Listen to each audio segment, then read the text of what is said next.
पोषण मैत्री कानुन निर्माण गर्न आवश्यक छ। त्यसको लागि अब हामी पहल गर्छौँ। यो भएपछि चाहिँ हामीले कानुनै बनिसकेपछि यही गर्नुपर्छ। हुन त मन्त्रालयका विज्ञज्यूहरू उहाँ कर्मचारीज्यूहरूले कुरा राख्नु भइसकेको छ, उहाँहरूले त्यो काम गरि नै राख्नु भएको छ। अझ दरिलो कानुन बनाउन सक्यो भने पनि त्यसलाई अझ काम गर्नलाई अझ बल पुग्छ भन्ने मलाई लागेको हो।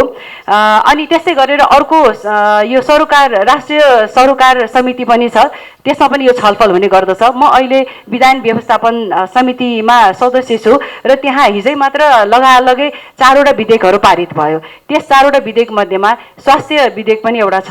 स्वास्थ्य विधेयक आउँदाखेरि यो विषय नै आएन।